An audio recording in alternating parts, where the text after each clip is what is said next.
Yeah, man, shout out to Tisha the Brave.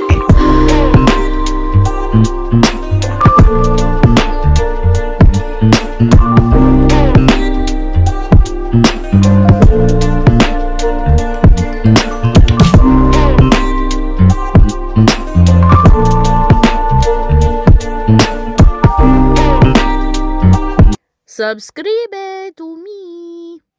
What's up, guys? Welcome back to my channel. My name is Tisha the Brave. Hope you guys are doing well. Hope you guys are doing okay. Today I am talking about the new moon in Gemini. If the new moon is in Gemini, it means that it's a Gemini season. The sun is in Gemini, the moon is in Gemini, and Gemini is one of my favorite seasons because it's all about communication.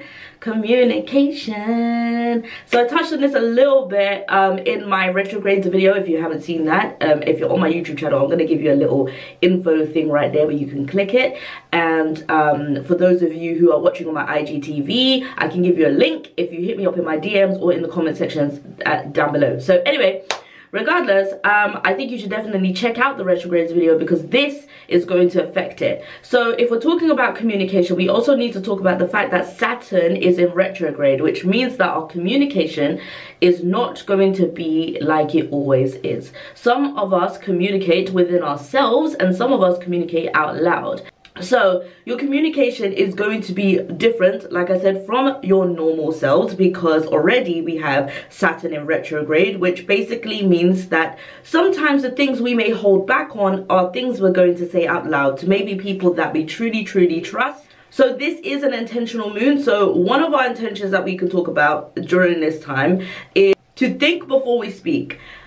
A lot of this communication stuff that is going to be happening during this season may cause a lot of tension if we're not thinking about how we say something. I literally did a course not too long ago about confrontation, and most of the time it's the tonality of how we speak that causes the problem. So instead of saying you bothered me, be like, you bothered me when blah blah blah blah blah. So we have to think about how we're going to say these things in order to get the best form of communication, because with Saturn already being in retrograde, you're already not going to communicate in the same way you have been. So if you've been this person where you've held back how you felt for a very long time, this doesn't give you the excuse to scream or belt out exactly what it is that has been bothering you, because in all fairness, nobody is a mind reader, and you need to understand that not everybody understands how you feel because you haven't said it. People cannot guess how you feel,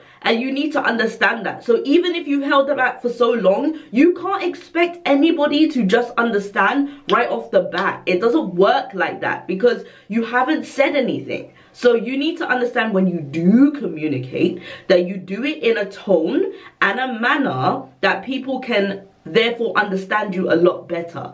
And if the minute you start screaming and the minute you start shouting and the minute you want to say what you want to say and it comes out like that, then people are just not going to listen to you as well as you want them to. So before you say anything that is monumental or life-changing or anything like that, just think of how you're going to say it, think of what you're going to say, and think of whom you're going to say these to, because all of these things matter.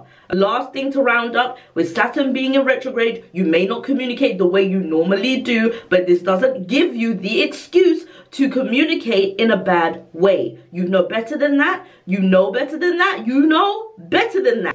And of course with Gemini, with the Gemini new moon, our intention is to make sure we think before we speak. Well, that's me for now. If you guys want the link to my retrograde video, just hit me up. I'll give it to you. Also, I'll see you guys on the full moon in Sagittarius. I'll see you guys then. All right, bye.